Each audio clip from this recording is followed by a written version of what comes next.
बच्चों, मैं दीपक शर्मा आपके अपने YouTube चैनल दीपक साइंस क्लासेस में आपका स्वागत है। बच्चों, कैसे हो? आशा करता हूं कि आप सभी अच्छे होंगे, स्वस्थ होंगे, घर पे होंगे, मजे में होंगे और लगातार अपने क्रम पथ की ओर बढ़ रहे होंगे। और बच्चों, आज हम इस वीडियो लेक्चर के माध्यम से हम एक नया चैप्टर नंबर 15 आज स्टार्ट करने जा रहे हैं बच्चों। और जिस चैप्टर का नाम क्या है बच्चों? नाभिकीय भौतिकी। मैं बात कहूं न्यूक्लियर फिजिक्स के बारे में आज हम शुरुआत करने जा रहे हैं बच्चों। चैप्टर नंबर 14 एटॉमिक फिजिक्स और चैप्टर नंबर 15 न्यूक्लियर फिजिक्स। बच्चों, ये दोनों ही चैप्टर मिला करके हमारे बोर्ड एग्जाम में इनसे 6 नंबर के क्वेश्चन पूछे जाते हैं। और वो बच्चों क्वेश्चन बहुत ही सिंपल होते हैं, न्यूमेरिकल्स होते हैं, कॉन्सेप्चुअल क्वेश्चन होते हैं, जिनको सोल्व करने में मजा ही कुछ और आता है। ठीक है, बिल्कुल मत घबराइए। आज हम शुरुआत करेंगे किसके? न्यूक्लियर फिजिक्स के बारे में। तो बच्चों, पहले मैं आपको ये बात बताऊं कि इस चैप्टर में हम क्या पढ़ने वाले हैं, इस चैप्टर की क्या रूपरेखा है। तो बच्चों, आपको मैंने एटॉमिक फिजिक्स के लेक्चर नंबर 2 में मैंने आपको रदरफोर्ड मॉडल के बारे में बताया था। और रदरफोर्ड मॉडल से पहले मैंने आपको रदरफोर्ड के एल्फा कण प्रकीर्णन प्रयोग के बारे में बताया था। और बच्चों, जिससे किसकी खोज हुई थी बच्चों? नाभिक की खोज हुई थी। और बच्चों, इस चैप्टर की शुरुआत है वो हम नाभिक की खोज से ही स्टार्ट करेंगे या प्रारंभ करेंगे। ठीक है ना? तो उसके बाद में तो इस चैप्टर में क्या पढ़ने वाले हैं? पहले तो हम नाभिक के बारे में पढ़ेंगे कि नाभिक क्या होता है, उस पर चार्ज क्या होता है और उस पर जो उसके कौन कौन से घटक होते हैं, कौन से घटक होते हैं, उनके बारे में बात करेंगे। नाभिक का रेडियस क्या होती है, रेडियस और द्रव्यमान संख्या में क्या रिलेशन होता है, नाभिक का घनत्व क्या होता है। बच्चों, इनसे यहां से छोटे छोटे एक नंबर के न्यूमेरिकल्स क्वेश्चन पूछ लिए जाते हैं, बोर्ड एग्जाम में पूछा हुआ भी है। मैं आपको बताऊंगा कि इस चैप्टर में कौन कौन से क्वेश्चन पूछे हुए हैं। और बच्चों, हम बंधन ऊर्जा के बारे में बात करेंगे, प्रति न्यूक्लियन बंधन ऊर्जा के बारे में बात करेंगे, नाभिकीय बलों के बारे में बात करेंगे। और बच्चों में एक बहुत ही इंटरेस्टिंग टॉपिक के बारे में भी बात करेंगे, जिसका नाम है बच्चों क्या? रेडियो एक्टिवता। क्या है बच्चों? रेडियो एक्टिवता, जिसे हम रेडियो सक्रियता भी कहते हैं। और बच्चों, इसकी खोज 1896 में हेनरी बेकुरल नामक वैज्ञानिक ने की थी। और इस चैप्टर में बात करेंगे रेडियो एक्टिवता क्या होती है, कितने प्रकार की होती है, रेडियो एक्टिव विघटन का नियम दिया था उसके बारे में बात करेंगे, जिसे रदरफोर्ड सोडी का नियम भी कहते हैं। और हम बात करेंगे अल्फा विघटन के बारे में, भाई बीटा विघटन के बारे में, गामा विघटन के बारे में, परमाणु बम के बारे में बात करेंगे, नाभिकीय भट्टे के बारे में बात करेंगे, नाभिकीय संलयन के बारे में बात करेंगे और परमाणु विघटन के बारे में बात करेंगे। तो बच्चों, चैप्टर है ना, बड़ा ही इंटरेस्टिंग है और बड़े ही मजेदार है। ऐसा कोई टॉपिक है ही नहीं कि जो आपको टिपिकल लगेगा, और मैं लगने भी नहीं दूंगा। ठीक है ना? तो बच्चों, आज हम शुरुआत करते हैं सबसे पहले कि नाभिक क्या होता है। ठीक है बच्चों, देखो इधर कि नाभिक क्या होता है। सबसे पहले हमारा टॉपिक है नाभिक। क्या है बच्चों? नाभिक है, नाभिक। तो बच्चों, सबसे पहले अपन बात करते हैं नाभिक के बारे में, बेसिक इंट्रोडक्शन के बारे में बात करते हैं। क्योंकि हमारा बेसिक, हमारी नींव जितनी मजबूत होगी, मकान उतना ही गजब का बनेगा। मकान गजब का बनने का मतलब है बच्चों, हमारे चैप्टर उतनी अच्छी तरीके से तैयार होगा। और जब चैप्टर अच्छी तरीके से तैयार होगा तो हमें हमारे से कोई भी क्वेश्चन करवा लो, हम सोल्व कर देंगे। हमारा स्ट्रॉन्ग हो जाएगा फिजिक्स जोन का ये चैप्टर बहुत ही जबरदस्त तरीके से। और जब स्ट्रॉन्ग होगा तो बोर्ड एग्जाम में तो अच्छे नंबर आएंगे और साथ में तो हमारे आने वाले कॉम्पिटिशन एग्जाम में भी हमको बहुत प्रॉफिट होगा। आप 12th पास करने के बाद में बहुत सारे एग्जाम आएंगे, लैब असिस्टेंट्स का होगा। ठीक है, कोई नीट की तैयारी करेगा, कोई जेडब्ल्यू की तैयारी करेगा, कोई एयरफोर्स की तैयारी करेगा, कोई नेवी की तैयारी करेगा। तो बच्चों, सबसे इंपॉर्टेंट है ये बेसिक है ना, ये यही 12th क्लास में ही तैयार करने का मौका होता है। और आगे हम तैयार नहीं कर पाते हैं, कोई करवाता भी नहीं है। सब अगर आगे ये न्यूक्लियर फिजिक्स आएगी तो ये कहेगा, सीधे आपको पढ़ाने से पहले कहा होगा बच्चों आपने 12th में पढ़ा होगा ये बात। अब सर को क्या पता आपने 12th में क्या पढ़ा है क्या नहीं पढ़ा है। ठीक है ना? तो ये चीजें थोड़ी ध्यान रखना अच्छे से। तो देखो, तो यहाँ अच्छे से कवर करते हम आगे बढ़ेंगे कि बच्चों नाभिक। तो बच्चों सबसे पहले मैं बात करूं नाभिक के बारे में कि नाभिक की खोज किसने की। नाभिक की खोज के बारे में बात करता हूं बच्चों। तो बच्चों नाभिक की जो खोज है ना वो किसने की है बच्चों? रदरफोर्ड ने। किसने की है? रदरफोर्ड ने। और रदरफोर्ड ने किस प्रयोग से की है? रदरफोर्ड ने 1911 में एल्फा कण प्रकीर्णन प्रयोग से। किससे की है? एल्फा कण प्रकीर्णन प्रयोग से। तो बच्चों सबसे मजेदार बात ये आती है कि नाभिक की खोज किसने की। तो बच्चों मैंने आपको डिटेल से बताया था एटॉमिक फिजिक्स के लेक्चर नंबर 2 में। अगर आपने नहीं देखा है तो जरूर देखिएगा, बड़ा इंटरेस्टिंग टॉपिक है कि नाभिक की खोज रदरफोर्ड ने की थी और एक प्रयोग किया था इसके लिए, एल्फा कण प्रकीर्णन प्रयोग। मतलब उस प्रयोग में सोने की पन्नी पर एल्फा कणों की बौछार करवाई थी और उस प्रयोग में रदरफोर्ड के 2 शिष्य भी थे। एक का नाम था हेंस गाइगर और दूसरे का नाम था बच्चों अर्नेस्ट मोर्टन। ठीक है ना? उन दोनों के सहयोग से ही रदरफोर्ड ने यह प्रयोग किया था। और रदरफोर्ड ने यह प्रयोग किया तब उन्होंने देखा कि परमाणु का संपूर्ण धनावेश है, जो टोटल पॉजिटिव चार्ज है, और परमाणु का टोटल मास है, संपूर्ण द्रव्यमान है, वो उसके बीच में एक बहुत छोटे भाग में केंद्रित होता है। और बच्चों उस केंद्रित भाग को ही रदरफोर्ड ने आगे क्या नाम दिया था? नाभिक दिया था। तो बच्चों मैंने आपको ये बात क्लियर कर दी कि नाभिक की खोज किसने की थी बच्चों। तो किसने की थी ये बात आप अच्छी तरीके से याद रखना। नाभिक की खोज किसने की थी? रदरफोर्ड ने की थी। और कब की थी बच्चों? 1911 में की थी। और बच्चों इसके लिए एक प्रयोग किया था, जिस प्रयोग का नाम क्या है बच्चों हमारे पास में? जिस प्रयोग का नाम है एल्फा कण प्रकीर्णन प्रयोग। तो एल्फा कण प्रकीर्णन प्रयोग से नाभिक की खोज की थी रदरफोर्ड ने। और बच्चों रदरफोर्ड थे, उनका नाभिकीय भौतिकी में बहुत ही महत्वपूर्ण योगदान था। उन्होंने रेडियो एक्टिविटी, जो नाभिक का एक इंपोर्टेंट कैरेक्टर होता है, एक इंपोर्टेंट गुण होता है, रेडियो एक्टिविटी नाभिक का गुण होता है, न कि परमाणु का गुण होता है। ठीक है बच्चों, उसे रेडियो एक्टिविटी की खोज तो हेनरी बेकुरल नामक वैज्ञानिक ने 1896 में की थी। लेकिन बच्चों उसे रेडियो एक्टिविटी के अंदर भी रदरफोर्ड का बहुत इंपोर्टेंट रोल हुआ था। उन्होंने नाभिकीय विघटन का एक नियम दिया था, रदरफोर्ड और अपने एक सहयोगी वैज्ञानिक सोडी के साथ में, जिसे रदरफोर्ड सोडी का नियम कहा जाता है। और बच्चों नाभिकीय भौतिकी में बहुत सारे एक्सपेरिमेंट रदरफोर्ड ने किया था। इसलिए बच्चों याद रखना, रदरफोर्ड को नाभिकीय भौतिकी का क्या भी कहा जाता है बच्चों? जनक भी कहा जाता है। तो याद रखना, नाभिकीय भौतिकी का जनक, नाभिकीय भौतिकी का जनक किसे कहा जाता है? तो बच्चों आप क्या बताओगे, किसे कहा जाता है? रदरफोर्ड को कहा जाता है। हमारा बिल्कुल जीके वाला पोर्शन बेसिक फिजिक्स और हमारे 12th हम पढ़ रहे हैं। तो बच्चों कोई भी हमसे ऐसा नहीं पूछेगा बता ये क्या होता है, इसका फॉर्मूला क्या होता है। जो बेसिक चीजें हमसे, अगर हम कहीं बैठे हैं तो हमें बेसिक चीजें, बेसिक नॉलेज पूछ लिया जाता है, तो हमें हमारा वो पार्ट भी बहुत स्ट्रांग होना चाहिए। ठीक है ना? बहुत अच्छे से कवर होना चाहिए। घबराइए मत, आप तो लगातार बोर्ड पर नजर रखिए। ठीक है, तो नाभिक की खोज रदरफोर्ड ने की, एल्फा कण प्रकीर्णन प्रयोग से की, 1911 में की। और नाभिक रदरफोर्ड का बहुत ही ज्यादा न्यूक्लियर फिजिक्स में योगदान था। इसलिए बच्चों रदरफोर्ड को क्या कहा जाता है? नाभिकीय भौतिकी का जनक भी कहा जाता है। अब बच्चों अगर मैं आपसे बात करूं कि जो परमाणु होता है, देखो जो हमारे पास में जो परमाणु होता है जिसे हम एटम कहते हैं बच्चों, से एटम के 2 भाग होते हैं। आपको पता है एक भाग तो कौन सा होता है? बाहरी भाग या बाह्यतम भाग बोल दूं। बच्चों बाह्यतम भाग में क्या होते हैं? कक्षाएं होती हैं। और बच्चों इन कक्षाओं में आपको पता है कक्षाएं कौन कौन सी हो सकती हैं? K, L, M, N ये कक्षाएं होती हैं। और बच्चों इन कक्षाओं में कौन चक्कर लगाते हैं बच्चों?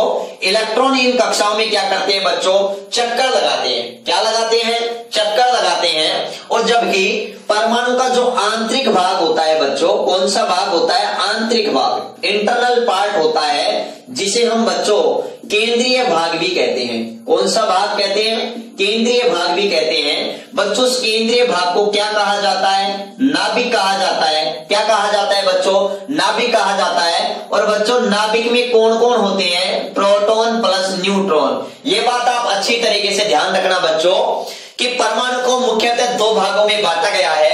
एक तो बाहरी भाग होता है, एक आंतरिक भाग होता है। बच्चों इंटरनल पार्ट होता है जिसे हम सेंट्रल पार्ट भी कहते हैं, केंद्रीय भाग भी कहते हैं। और केंद्रीय भाग को ही बच्चों हम क्या कहते हैं? नाभिक कहते हैं। और बच्चों आपको पता है परमाणु के 3 मूल कण हैं, इलेक्ट्रॉन, प्रोटॉन, न्यूट्रॉन। बच्चों जिसमें से प्रोटॉन और न्यूट्रॉन होता है वह तो नाभिक में उपस्थित होता है, और जबकि नाभिक के चारों ओर जो बाहरी भाग है उसमें कक्षाएं होती हैं, जिन कक्षाओं को हम KLMN आगे भी हो सकती हैं। और बच्चों इन KLMN जो कक्षाएं होती हैं इनमें ये वर्ताकार कक्षाएं होती हैं, इनको वर्ताकार कक्षाएं माना जाता है। और इन वर्ताकार कक्षाओं में बच्चों कौन चक्कर लगाते हैं?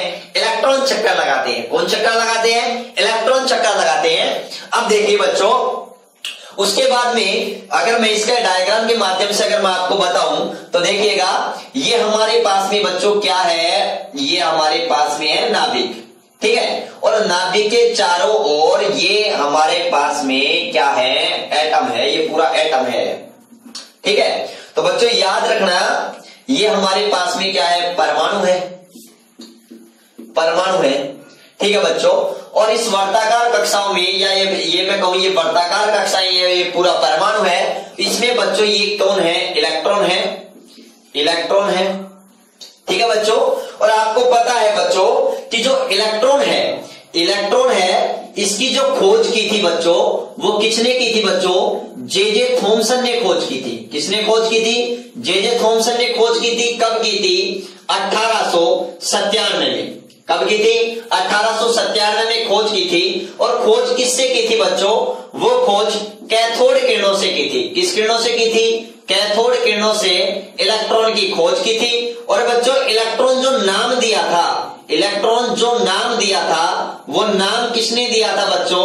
स्टोनी। एक स्टोनी नामक वैज्ञानिक था, उन्होंने इलेक्ट्रॉन क्या दिया था बच्चों? नाम दिया था। और बच्चों मैं आपको क्लियर कर दूं इलेक्ट्रॉन पर जो आवेश होता है बच्चों, आवेश वो कैसा होता है? नेगेटिव होता है। और नेगेटिव में भी कितना? मैं बात करूं -1.6 इंटू 10⁻⁻19 कूलम होता है। तो बच्चों ये इलेक्ट्रॉन के बारे में बेसिक बातें हैं जो आपको अच्छे से तरीके से पता होना चाहिए, ठीक है। और बच्चों सबसे इंपॉर्टेंट बात ये है इलेक्ट्रॉन के रूप में, यहां मैं आपको बात बताऊं कि यह परमाणु का शुद्ध मूल कण है। परमाणु का शुद्ध रूप से बिल्कुल प्योर रूप से क्या है बच्चों? मूल कण है, मूल कण है। याद रखना परमाणु के वैसे 3 मूल कण होते हैं, इलेक्ट्रॉन, प्रोटॉन, न्यूट्रॉन। लेकिन बच्चों मजेदार बात यह है अगर इनमें भी मैं अगर आपसे ऐसे कहूं कि शुद्ध रूप से परमाणु का मूल कण कितना होता है? एक ही होता है। और वो बच्चों कौन सा होता है? हमारे पास में इलेक्ट्रॉन होता है। अब आप कहोगे सर शुद्ध रूप से क्यों होता है? तो बच्चों इंतजार करिए थोड़ा, अभी इस वीडियो लेक्चर में मैं बात करने वाला हूं। और बच्चों ये हमारे पास में नाभिक होता है, इस नाभिक में प्रोटॉन और न्यूट्रॉन होते हैं। क्या होते हैं बच्चों? प्रोटॉन और न्यूट्रॉन होते हैं, जिसे हम क्या कहते हैं बच्चों? नाभिक कहते हैं। यहाँ इस सेंट्रल पार्ट को हम क्या कहते हैं? नाभिक कहते हैं। क्या कहते हैं बच्चों? नाभिक कहते हैं। अब मैं बच्चों आपसे मैं बात करूं नाभिक के बारे में, या फिर मैं परमाणु के बारे में आपको कुछ बातें बताऊं कि परमाणु का जो आकार होता है बच्चों वो 10⁻⁻10 मीटर होता है। और बच्चों अगर इसको मैं सेंटीमीटर में चेंज कर दूं तो आपको पता है 1 मीटर में कितने सेंटीमीटर होते हैं? 100 सेंटीमीटर होते हैं। या फिर मैं कहूं 10⁻2 सेंटीमीटर होते हैं। तो इस मीटर को अगर मैं सेंटीमीटर में चेंज करूंगा तो 10⁻2 से क्या कर दूंगा? मल्टीप्लाई कर दूंगा। तो 10⁻2 में 2 क्या है बच्चों? पॉजिटिव है, प्लस का है। यहाँ क्या है? नेगेटिव है तो बच्चों यहां पर मैं सिर्फ लिख सकता हूं 10 की पावर माइनस 8 सेंटीमीटर। और बच्चों आपको मैं बता दूं 10 की पावर माइनस 10 मीटर को अपन क्या कहते हैं, एक एंगस्ट्रॉम भी कहते हैं। क्या कहते हैं, एक एंगस्ट्रॉम भी कहते हैं। ये बात याद रखना, परमाणु का जो आकार होता है वो एंगस्ट्रॉम कोटि का होता है। ठीक है बच्चों, ये बात आप अच्छी तरीके से याद रखना। और जबकि जो नाभिक होता है बच्चों, इस नाभिक का जो आकार होता है, क्या होता है बच्चों, नाभिक का जो आकार होता है वो कितना होता है, 10 की पावर माइनस 15 मीटर। या फिर मैं इसको सेंटीमीटर में अगर मैं चेंज करूं तो बच्चों मैं ये भी लिख सकता हूं 10 की पावर माइनस 13 सेंटीमीटर। और बच्चों याद रखना 10 की पावर माइनस 15 मीटर को क्या कहते हैं, एक फेम्टोमीटर। क्या कहते हैं, एक फेम्टोमीटर। और बच्चों एक फेम्टोमीटर को ही क्या कहा जाता है, एक फर्मी कहा जाता है। क्या कहा जाता है, एक फर्मी कहा जाता है, जिसे हम एफएम से क्या करते हैं, प्रदर्शित करते हैं। तो बच्चों बड़ा ही इंपॉर्टेंट क्वेश्चन है कि जो नाभिक का आकार होता है या नाभिक की त्रिज्या होती है वो किस कोटि की होती है, फर्मी कोटि की होती है। किस कोटि की होती है, फर्मी कोटि की होती है। जबकि परमाणु का आकार होता है वो एंगस्ट्रॉम कोटि का होता है। किस कोटि का होता है बच्चों, एंगस्ट्रॉम कोटि का होता है। तो बच्चों ये बात यहां तक क्लियर हो गई होगी आपको। तो इसका स्क्रीनशॉट लीजिएगा, स्क्रीनशॉट लीजिएगा। देखो बच्चों अब हम बात करते हैं, आगे बात करते हैं कि नाभिक के कौन कौन से अवयव होते हैं, नाभिक के घटक क्या होते हैं। तो बच्चों या फिर मैं कहूं कि नाभिक की संरचना क्या होती है। अब हम उसके इंटरनल पार्ट के बारे में बात कर रहे हैं, एटम के इंटरनल पार्ट, आंतरिक पार्ट या फिर मैं कहूं केंद्रीय भाग, जिसे हमने नाभिक कहा था। अब हम उसके बारे में बात कर रहे हैं, उसके अंदर क्या क्या होता है। ठीक है, उन कणों के बारे में हम थोड़ा बेसिक बात जानना चाहते हैं, तो वो जानकारी हम प्राप्त करेंगे। देखो बच्चों अब मैं बात कर रहा हूं नाभिक के घटक या नाभिक के कौन से घटक हैं या नाभिक के अवयव के बारे में मैं आपको बता रहा हूं। ध्यान से समझिएगा कि जो नाभिक का जो अवयव होते हैं वो बच्चों नाभिक के कितने अवयव होते हैं, 2 अवयव होते हैं। याद रखना, हाइड्रोजन परमाणु को छोड़ करके। हाइड्रोजन परमाणु एक ऐसा परमाणु है बच्चों जिसके नाभिक में न्यूट्रॉन नहीं होता है। यह एकमात्र ऐसा तत्व है या ऐसा परमाणु है या ऐसा नाभिक है जिसके, या फिर मैं कहूं कि हाइड्रोजन जो परमाणु होता है उसके नाभिक में न्यूट्रॉन नहीं होता है, केवल और केवल क्या होता है, प्रोटॉन होता है। इसलिए मैं हाइड्रोजन एटम को छोड़ करके अन्य परमाणुओं के बारे में बात कर रहा हूं। अन्य सभी परमाणुओं के नाभिक के में कितने घटक होते हैं बच्चों, 2 होते हैं। तो यहां पर याद रखना, हाइड्रोजन परमाणु को छोड़कर जो नाभिक होते हैं, सभी परमाणु के नाभिक होते हैं, उसमें कितने घटक होते हैं, 2 होते हैं। और बच्चों वो 2 घटक कौन कौन से होते हैं, एक हमारे पास में होता है प्रोटॉन और दूसरा हमारे पास में क्या होता है बच्चों, न्यूट्रॉन होता है। क्या होता है बच्चों, न्यूट्रॉन होता है। तो नाभिक के अंदर 2 चीजें होती हैं, 2 अवयवी कण होते हैं, एक प्रोटॉन और एक बच्चों न्यूट्रॉन। और बच्चों प्रोटॉन और जो न्यूट्रॉन होता है इसे सम्मिलित रूप से क्या कहा जाता है बच्चों, न्यूक्लियॉन कहा जाता है। क्या कहा जाता है, न्यूक्लियॉन कहा जाता है। और कभी कभी इसे क्या भी बोल दिया जाता है, न्यूक्लियोइड। याद रखना आप थोड़ा, जब आप रेडियो केमिस्ट्री पढ़ोगे या न्यूक्लियर केमिस्ट्री पढ़ोगे तो उसके अंदर नाभिक को न्यूक्लियोइड बोला जाता है। क्या बोला जाता है, न्यूक्लियोइड बोला जाता है। तो यहाँ न्यूक्लियर फिजिक्स में नाभिक के जो पार्ट होता है उसे हम न्यूक्लियोइड भी बोल देते हैं। तो बच्चों याद रखना, नाभिक के अंदर नाभिक के कितने अवयवी कण होते हैं, 2 होते हैं। या नाभिक के घटक कितने होते हैं, 2, एक प्रोटॉन और एक न्यूट्रॉन। और बच्चों प्रोटॉन और जो न्यूट्रॉन होता है उसे सम्मिलित रूप से क्या कहा जाता है बच्चों, न्यूक्लियॉन कहा जाता है। क्या कहा जाता है बच्चों, न्यूक्लियॉन कहा जाता है। ये बात आप अच्छे से ध्यान रखिएगा। ठीक है, अब मैं बात कर रहा हूं न्यूक्लियॉन के बारे में। आपको पता है न्यूक्लियॉन के अंदर हमारे पास में 2 चीजें हैं। कौन कौन सी चीजें हैं, एक तो हमारे पास में बच्चों प्रोटॉन है। क्या है हमारे पास में, प्रोटॉन। और दूसरी चीज हमारे पास में क्या है बच्चों, न्यूट्रॉन होता है। क्या होता है, न्यूट्रॉन होता है।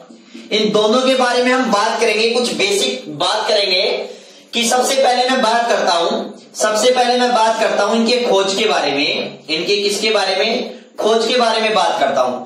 तो बच्चों, जो प्रोटॉन होता है, क्या होता है बच्चों? प्रोटॉन होता है, उसकी खोज किसने की थी बच्चों? याद रखना, प्रोटॉन है, उसकी खोज किसने की थी बच्चों? अच्छी तरीके से याद रखना, गोल्डस्टीन नामक वैज्ञानिक ने खोज की थी। किसने की थी? गोल्डस्टीन नामक वैज्ञानिक ने खोज की थी। कब की थी बच्चों? याद रखना ये भी अच्छी तरीके से, 1886 में। कब की थी? 1886 में। बच्चों, आपके डाउट हो रहा होगा कि सर हमने काफी बार रदरफोर्ड का भी नाम सुना था, या सुना नहीं तो किसी ने पढ़ाया होगा आपको। तो बच्चों, मैं आपको क्लियर कर देता हूं। सबसे पहले प्रोटॉन के बारे में, वैसे प्रोटॉन के बारे में गोल्डस्टीन ने ही खोजा था, लेकिन गोल्डस्टीन ये नहीं बता पाए कि इस प्रोटॉन के और क्या कैरेक्टर होते हैं, उस पर चार्ज क्या होता है, कितना चार्ज होता है। ये तो बात बता दिए थे कि चार्ज कैसा होता है। बच्चों, गोल्डस्टीन ने जो प्रोटॉन की खोज की थी, वो प्रोटॉन की खोज धनावेशित कणों के रूप में की थी।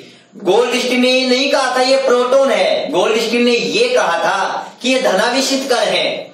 बच्चों, ये एक्सपेरिमेंट कर रहे थे विद्युत विसर्जन नलिका में, तब इन्होंने कैथोड से कुछ धनावेशित किरणों को जाते हुए देखा।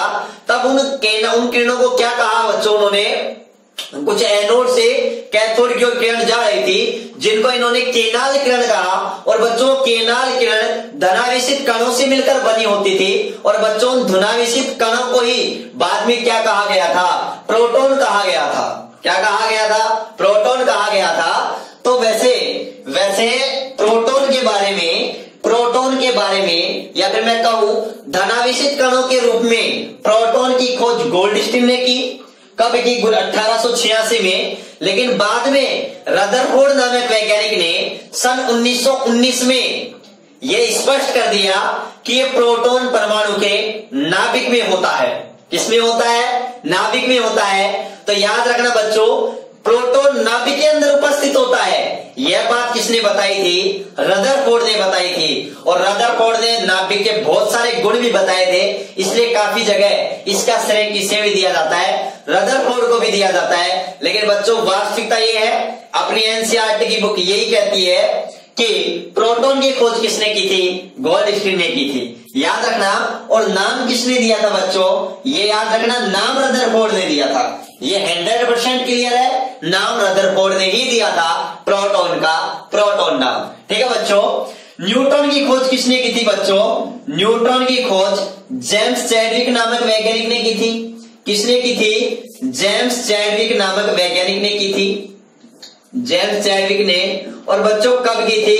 1932 में की थी। बच्चों, आपको पता है जब नाभिक में प्रोटॉन का पता चल गया 1919 में रदरफोर्ड को, तो न्यूट्रॉन का पता कैसे नहीं लग पाया? तो बच्चों, न्यूट्रॉन की खोज में देखो, प्रोटॉन के बारे में, प्रोटॉन नाभिक में होता है, इसके बारे में रदरफोर्ड ने सन 1919 में क्लियर कर दिया। लेकिन न्यूट्रॉन की खोज 1932 में हो रही है।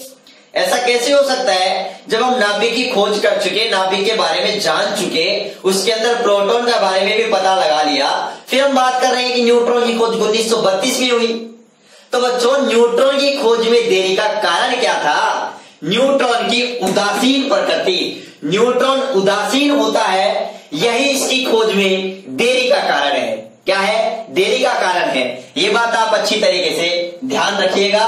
पहले न्यूट्रॉन को न्यूट्रॉन नहीं कहा गया था, इसको गामा किरण माना गया था। लेकिन जब इसकी ऊर्जा के बारे में अध्ययन किया, तब पता लगा यार ये तो न्यूट्रॉन नहीं है, ये गामा किरण नहीं है, क्योंकि गामा किरण भी उदासीन होती है, न्यूट्रॉन भी उदासीन होता है। लेकिन जब इनकी एनर्जी के बारे में स्टडी की गई, तब पता लगा कि ये कुछ गामा किरण नहीं है, ये तो कुछ और ही है। और इनके न्यूट्रॉन जो नेचर होती है, उसी के कारण इसका नाम क्या रखा गया? न्यूट्रॉन रखा गया बच्चों। ठीक है, तो ये बात क्लियर। इसकी खोज के बारे में मैंने क्लियर किया। उसके बाद में हम बात करते हैं इसके ऊपर उपस्थित आवेश के बारे में, कि आवेश क्या होता है। बच्चों याद रखना, जो प्रोटॉन होता है उस पर आवेश कितना होता है, पॉजिटिव होता है और प्लस का ई होता है। या फिर मैं कहूं ई की वैल्यू कितनी होती है बच्चों, 1.6 इंटू 10 की पावर माइनस 19 कूलम। कितनी होती है, 1.6 इंटू 10 की पावर माइनस 19 कूलम होता है। प्रोटॉन पर जो आवेश होता है वो धनावेशित होता है, पॉजिटिव पार्टिकल है, जबकि न्यूट्रॉन पर आवेश कितना होता है बच्चों, 0 होता है। ये कैसा कण है बच्चों, ये कैसा कण है, ये उदासीन कण है। कैसा कण है, उदासीन कण है। ये बात आप अच्छे से याद रखना। इसकी खोज में देरी का कारण भी क्या था बच्चों, ये उदासीन कण ही था। ठीक है, उसके बाद में मैं बात करूं बच्चों इनके द्रव्यमान के बारे में। इनका द्रव्यमान कितना होता है, तो बच्चों याद रखिएगा इनका द्रव्यमान कितना होता है। तो बच्चों न्यूट्रॉन और प्रोटॉन का द्रव्यमान लगभग समान होता है। जो प्रोटॉन होता है उसका द्रव्यमान बच्चों कितना होता है हमारे पास में, वो कितना होता है 1.674 इंटू 10 की पावर माइनस 27 kg। और जबकि न्यूट्रॉन का द्रव्यमान 1.676 इंटू 10 की पावर है माइनस 27 किलोग्राम। ठीक है, तो इनका देखो इनके द्रव्यमान में इतना डिफरेंस नहीं है, बस यहां पर क्या है 4 है और यहां पर क्या है 6 है। मतलब ये मैं कह सकता हूं वैसे द्रव्यमान ज्यादा न्यूट्रॉन का ही होता है, लेकिन ज्यादा नहीं होता है, लगभग कुछ न के बराबर, बहुत कम, जिसे अपन बोलते हैं चिन्यासा। ठीक है ना। तो ये बात याद रखना। तो हम इनको जो प्रोटॉन है उसका और न्यूट्रॉन का जो मास है वो हम लगभग इक्वल ही मान लेते हैं काफी बार। ठीक है ना, वैसे थोड़ा सा ज्यादा भारी न्यूट्रॉन ही होता है। लेकिन बच्चों आप ये याद रखना कि देखो जब इनको हम किलोग्राम में इनका द्रव्यमान चेक कर रहे हैं तो बहुत कम आ रहा है, बहुत कम, 10 की पावर माइनस 27, 10 की पावर माइनस 27, ये बहुत कम है। और बच्चों मैं आपको क्लियर कर दूं, परमाणु इतना छोटा कण होता है जिसे हम आंखों से दिखाई नहीं देता है। फिर ये परमाणु के अंदर हम बात कर रहे हैं नाभिक की, उसके अंदर हमें प्रोटॉन न्यूट्रॉन की बात कर रहे हैं। तो बच्चों इनका द्रव्यमान बहुत कम होगा, बहुत ही कम होगा। तो इनको द्रव्यमान को हम किलोग्राम ग्राम में नहीं माप सकते, तो इनको मापने के लिए एक नए मात्रक की जरूरत पड़ी, और जिसे बच्चों हम क्या कहते हैं, एएमयू। क्या कहते हैं, एएमयू, जिसकी फुल फॉर्म है बच्चों एटॉमिक मास यूनिट, परमाणुवीय द्रव्यमान, परमाणुवीय द्रव्यमान इकाई।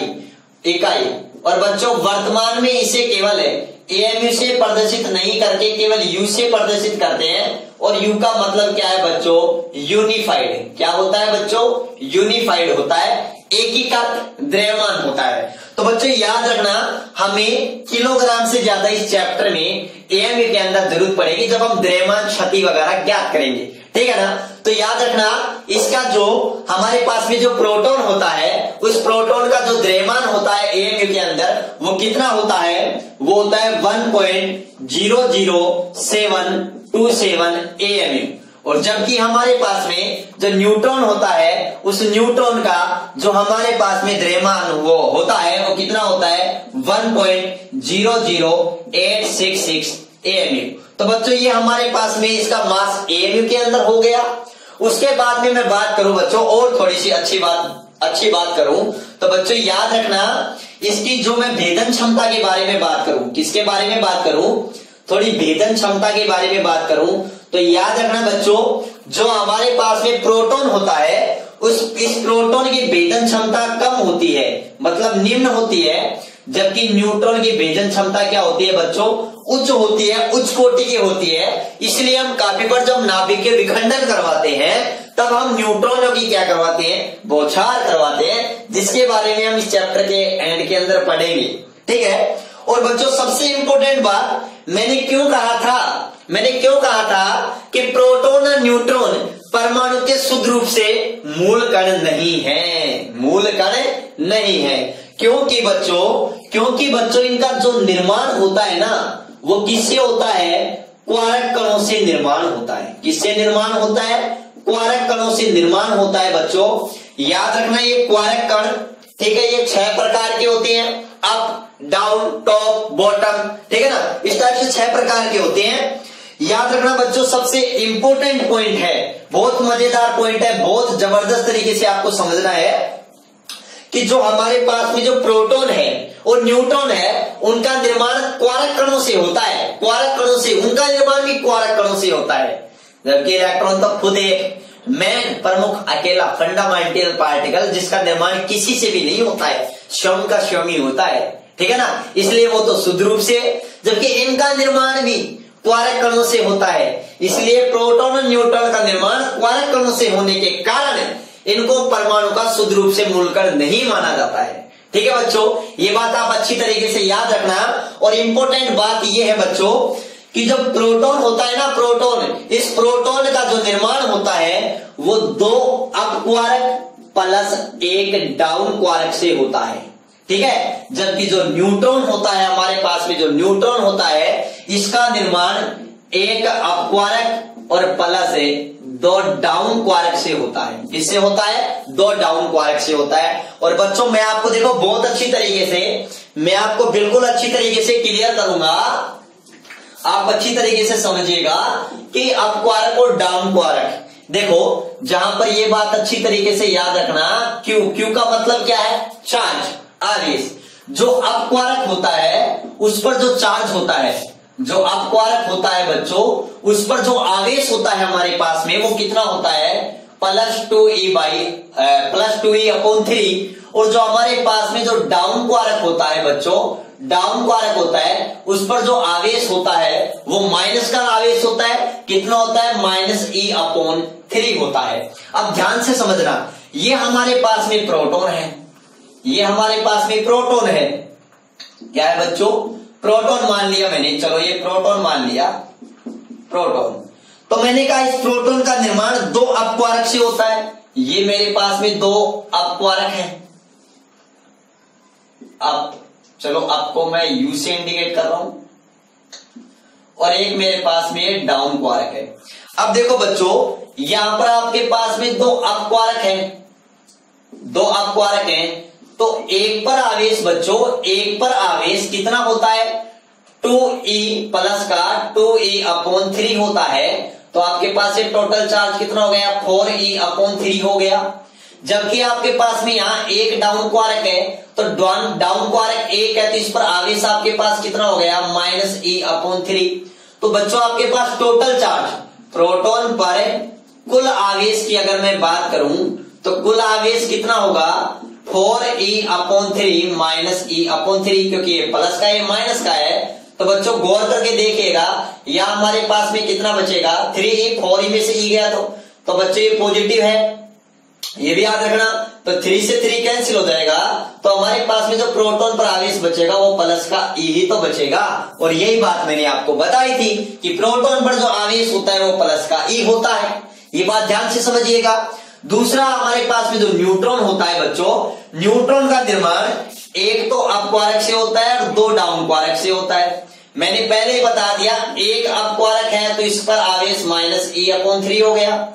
अगर 2 डाउन क्वारक है तो 2 डाउन क्वारक है तो इन पर आवेश 2 इंटू डाउन का कितना होता है बच्चों, सॉरी अप क्वारक है तो यहां पर आवेश कितना होगा? +2e। डाउन है तो 2 इंटू -e अपॉन 3, तो यह कितना हो गया? 2e upon 3। तो बच्चों न्यूट्रॉन पर आवेश की मैं बात करूं तो कितना होगा? देखो +2e अपॉन 3 -2e अपॉन 3, ये तो कैंसिल हो गया, तो आवेश कितना आ गया? 0 आ गया। तो बच्चों इसीलिए याद रखना कि न्यूट्रॉन पर आवेश कितना होता है? 0। देखो यहां से भी मैंने आपको सिद्ध करके बता दिया। तो अच्छे से याद रखना बच्चों, प्रोटॉन और न्यूट्रॉन परमाणु के शुद्ध रूप से मूलकण नहीं है। ये बात आप अच्छी तरीके से समझ के लेना, ध्यान से रखना, ठीक है ना, इस बात को विशेष तो ध्यान रखना बच्चों अच्छी तरीके से।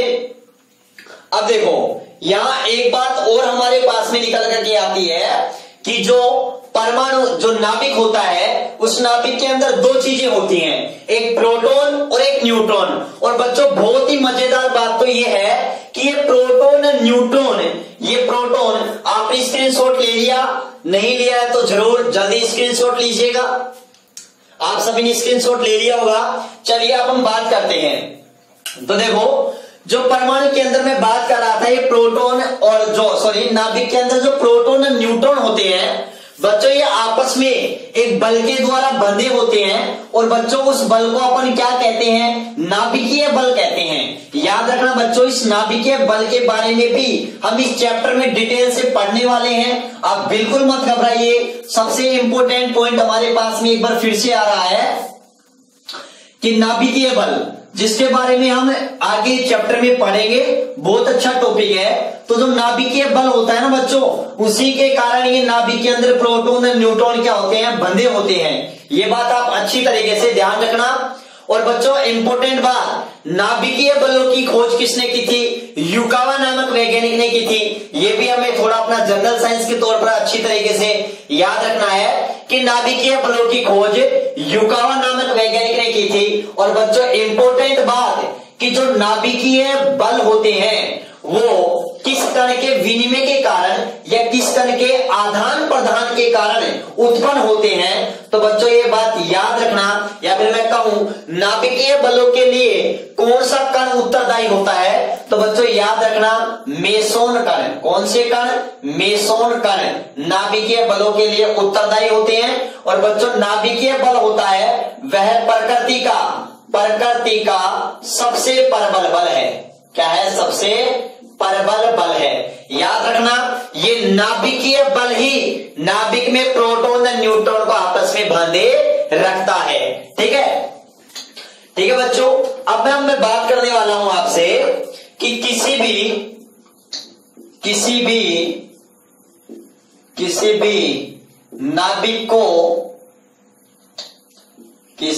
नाभिक को निम्न प्रकार से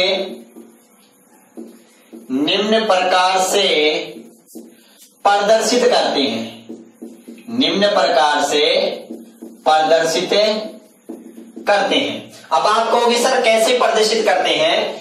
या तो उसको प्रदर्शित करते हैं एक्स ऐसे लिखते हैं, इसके पाव में यहां जेड लिखते हैं और ऊपर क्या लिखते हैं? ए लिखते हैं। ठीक है बच्चों।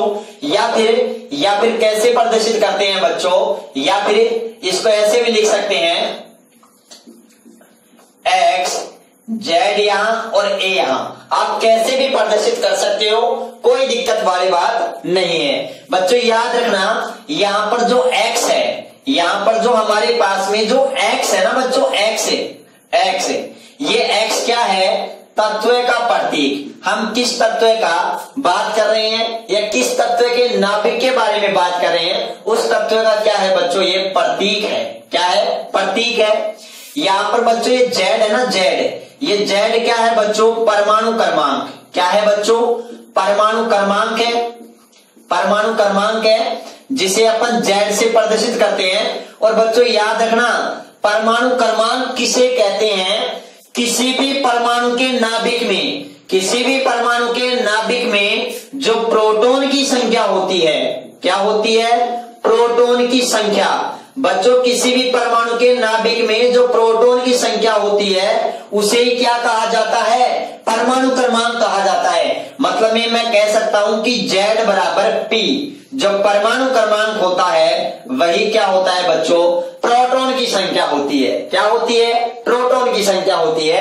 अगर किसी तत्व, जैसे मैं बात करूं सोडियम है, सोडियम का परमाणु क्रमांक अगर Z11 है तो इसका प्रोटॉन में भी कितने होंगे? 11 होंगे। अगर एल्यूमिनियम है, इसका परमाणु क्रमांक 13 है, Z13 है, तो बच्चों प्रोटॉन की संख्या भी कितनी होगी? 13 ही होगी। ठीक है ना। ये बात आप अच्छी तरीके से क्लियर रखना, इसमें आपके कोई दिक्कत वाली बात नहीं होनी चाहिए। और मैं देखो उसके बाद में बच्चों ये हमारे पास आ रहा है द्रव्यमान संख्या। क्या आती है? द्रव्यमान संख्या। तो इसको इधर देखिएगा, द्रव्यमान संख्या के बारे में मैं बात करूं, द्रव्यमान संख्या। तो बच्चों द्रव्यमान संख्या को ए से प्रदर्शित करते हैं। याद रखना ये क्या होती है बच्चों? ये हमारे पास में प्रोटॉन की संख्या प्लस न्यूट्रॉन की संख्या। बच्चों प्रोटॉन की संख्या और न्यूट्रॉन की संख्या को या के योग को हम क्या कहते हैं बच्चों? द्रव्यमान संख्या कहते हैं। क्या कहते हैं? द्रव्यमान संख्या कहते हैं। ये बात आप अच्छी तरीके से याद रखना कि द्रव्यमान संख्या किसके बराबर होती है? प्रोटॉन की संख्या न्यूट्रॉन की संख्या, इन दोनों को हम जोड़ दें तो हमारे पास में क्या आ जाएगी बच्चों, द्रव्यमान संख्या, जिसको हम ए से प्रदर्शित कर सकते हैं। बच्चों इस फॉर्मूले को मैं ऐसे भी लिख सकता हूं, A बराबर है Z अपॉन N, क्योंकि आपको पता है Z किसके बराबर होता है, P, प्रोटॉन की संख्या के। तो मैं प्रोटॉन की संख्या की जगह क्या लिख सकता हूं, Z भी लिख सकता हूं। ठीक है बच्चों, ये द्रव्यमान संख्या के बारे में बात हो गई। यहां से हम किसकी बात कर लेते हैं बच्चों, न्यूट्रॉन की संख्या की, न्यूट्रॉन की संख्या की। तो बच्चों अगर न्यूट्रॉन की संख्या निकालें तो इस Z को इधर लेके आ जाएंगे, इधर लेके आ जाएंगे तो ये किस में हो जाएगा, A में से क्या हो जाएगा, Z माइनस हो जाएगा। बच्चों बहुत मजेदार बात है, ये हमारे बहुत काम आएगी आगे, जैसे जैसे चैप्टर में आगे बढ़ेंगे, जब हम अल्फा कणों की संख्या, बीटा विघटन इनमें बात करेंगे ना, तब A और Z हमें बहुत काम आएंगे वहां पर। तो बच्चों न्यूट्रॉन की संख्या क्या होती है, अगर मैं द्रव्यमान संख्या में से परमाणु क्रमांक को घटा दूं तो मेरे पास में क्या आ जाएगी, न्यूट्रॉन की संख्या आ जाएगी। जैसे अगर मैं आपसे बात करूं कि मैं आपसे पूछूं कि एल्यूमिनियम 1327 नाभिक में न्यूट्रॉन की संख्या कितनी होगी, तो बच्चों ये तो हमारे पास में क्या हो गया, A, ये हमारे पास में क्या हो गया, Z। तो A में से Z घटा दो, मतलब ऊपर वाले में से नीचे वाला घटा दो, तो 27 में से अगर मैं 13 माइनस करता हूं तो बच्चों मेरे पास में कितने बच जाएंगे, 14। तो यहाँ पर न्यूट्रॉन की संख्या कितनी आ जाएगी, 14 आ जाएगी। तो ये बात क्लियर, न्यूट्रॉन की संख्या बहुत ही हमारे काम आएगी। तो ये बात आपके क्लियर हो गई होगी। और बच्चों लास्ट में फाइनली मैं बात करता हूं किसके बारे में, नाभिक पर आवेश के बारे में, नाभिक पर आवेश।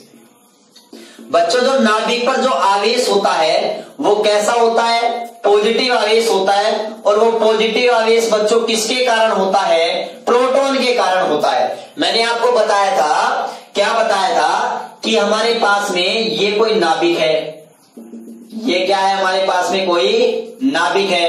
तो बच्चों नाभिक में क्या होते हैं, नाभिक में प्रोटॉन और न्यूट्रॉन होते हैं। क्या होते हैं, प्रोटॉन और न्यूट्रॉन।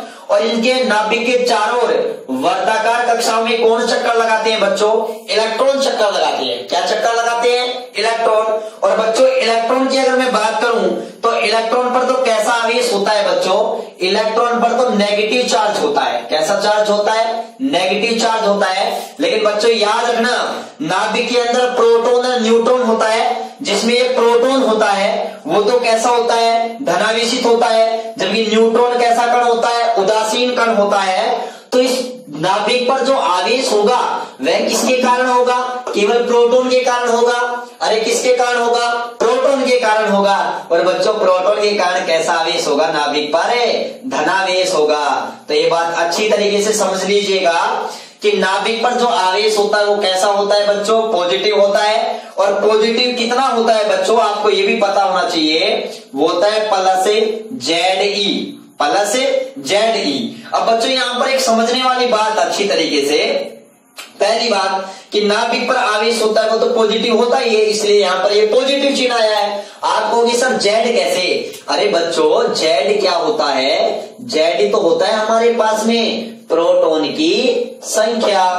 तो बच्चों जो प्रोटॉन की संख्या होगी उसको हम यहां पर क्या है हमारे पास में E। और बच्चों E क्या है बच्चों, आवेश का न्यूनतम संभव मान है, या मैं कहूं इलेक्ट्रॉन आवेश का क्वांटीकृत मान है। और E का मान बच्चों कितना होता है, 1.6 इंटू 10⁻⁻19 कूलाम होता है। और बच्चों ये किसने ज्ञात किया था, ये मिलिकर नामक वैज्ञानिक ने तेल बूंद प्रयोग से, कौन से प्रयोग से बच्चों, तेल बूंद प्रयोग से ये 1909 के अंदर ये ज्ञात किया था कि आवेश का न्यूनतम संभव मान ये होता है, जिसे E कहते हैं। बच्चों आप गलती कर जाते हो, काफी बार आपसे E का मान पूछा जाता है, तब आप कहते हो sir minus negative 1.6 into 10⁻⁻19 coulomb. नहीं बच्चों E का मान ये होता है, प्लस माइनस हो सकता है। अगर इलेक्ट्रॉन के बारे में बात करें तो नेगेटिव आ जाएगा, प्रोटॉन के बारे में मैं बात करूं तो पॉजिटिव आ जाएगा। लेकिन ई की वैल्यू बच्चों याद रखना ये होती है हमारे पास में, जो किसने ज्ञात की थी, मिलिकर ने ज्ञात की थी तेल बूंद प्रयोग से। अब आप बात करोगे, जैसे अब मैं देखो मैं आपको बहुत इंटरेस्टिंग टाइप से क्वेश्चन पूछ रहा हूं, आपको मैं एक बात और क्लियर कर दूं, नाभिक पर धनावेश होता है और नाभिक पर धनावेश होता है, नाभिक पर जितना धनावेश होता है वही उतना ही इलेक्ट्रॉन पर ऋणावेश होता है। अब सॉरी मैं बात करूं, प्रोटॉन पर जितना धनावेश होता है इलेक्ट्रॉन पर उतना ही क्या होता है, ऋणावेश होता है। तो ओवरऑल परमाणु में, ओवरऑल परमाणु के अंदर क्या होता है, आवेश होता है वो जीरो होता है, यानी परमाणु उदासीन होता है, क्योंकि प्रोटॉन पर जितना धनावेश होता है इलेक्ट्रॉन पर उतना ही ऋणावेश होता है, न्यूट्रॉन पर कोई आवेश नहीं होता है। याद रखना, कोई उदासीन परमाणु है तो उसमें जितने प्रोटॉन होते हैं उतने ही इलेक्ट्रॉन होते हैं। इसलिए तो मैंने कहा कि उदासीन परमाणु उदासीन होता है। अगर आप कहोगे सर नहीं ए पॉजिटिव हो गया, जैसे मैं कहूं एल्यूमिनियम 3 पॉजिटिव, बच्चों ये एल्यूमिनियम 3 पॉजिटिव परमाणु नहीं रहा, अब ये आयन बन गया। मैं बात कर रहा हूं जब नॉर्मली ऐसे लिखे हो आपके पास, ऐसे लिखे हो, कोई भी एटम लिखा हो आपके पास में, चाहे वो कोई भी हो, तो इनमें आवेश कितना होगा, जीरो होगा, क्योंकि अभी ये उदासीन रूप में है, ठीक है ना, इन पर कोई पॉजिटिव नेगेटिव चार्ज नहीं है। तो ये बात आप बच्चों अच्छी तरीके से थोड़ा ध्यान रखना, ठीक है ना। अब देखो आपसे एग्जाम में क्वेश्चन पूछ लिया जाए कि एल्यूमिनियम नाभिक पर आवेश होता है, तो बच्चों याद रखना एल्यूमिनियम नाभिक बोला है, तो एल्यूमिनियम नाभिक बोला है तो पहली बात एल्यूमिनियम नाभिक पर आवेश पॉजिटिव होगा। आप कहोगे सर कितना होगा, अरे बच्चों एल्यूमिनियम नाभिक, एल्यूमिनियम का परमाणु क्रमांक 13 होता है, द्रव्यमान संख्या 27 होती है। तो इस पर अगर मैं आवेश के बारे में बात करूं तो आवेश ज्ञात करने का सूत्र है, पहले तो प्लस का हो गया, अब जेड बराबर यहां पर अपन देखते हैं, चलो इधर देखते हैं ये आवेश, तो देखो यहां पर प्लस जेड इसका परमाणु क्रमांक कितना है, 13 है, मतलब प्रोटॉन की संख्या कितनी है, 13 है, और ये मैंने क्या कर दिया ई, या फिर ज्यादा आप चेक कर सकते हो, प्लस 13 इंटू 1.6 इंटू 10⁻⁻19 कूलम। आप ऐसे भी क्या कर सकते हो बच्चों, इसको सोल्व कर सकते हो। तो आज बच्चों हमने परमाणु के बारे में कुछ बेसिक नाभिक के बारे में हमने बेसिक इंट्रोडक्शन के बारे में बात की थी, बहुत अच्छी तरीके से समझा है, एक एक पॉइंट को समझा है। फिर भी अगर आपके कोई डाउट हो तो कमेंट बॉक्स में जाइए और कमेंट कीजिएगा, ठीक है। और बच्चों वीडियो को ज्यादा से ज्यादा लाइक कीजिए, शेयर कीजिए, अपने मित्रों को पास में बताइए उनको कि हमारी क्लास रेगुलर चल रही है, वीडियो अपलोड हो रहे हैं। और बच्चों बिल्कुल घबराइए मत, नोट्स आपको अवेलेबल हो जाएंगे, ठीक है ना। मैंने अपना व्हाट्सएप नंबर वगैरह आपको दे रखा है, तो फिर भी अगर आपको नोट्स की जरूरत हो तो आप वहां से मेरे को इन्फॉर्मेशन कर देना, नहीं तो मैं जैसे जैसे वीडियो अपलोड होंगे तो मैं वीडियो के अंदर आके आपको बता दूंगा कि मैंने वो जो नोट्स हैं उनके पीडीएफ लिंक दे दिए, आप डिस्क्रिप्शन में जाके वहां से डाउनलोड कर सकते हो। तो बच्चों ठीक है, चलते हैं, बाय बाय, धन्यवाद।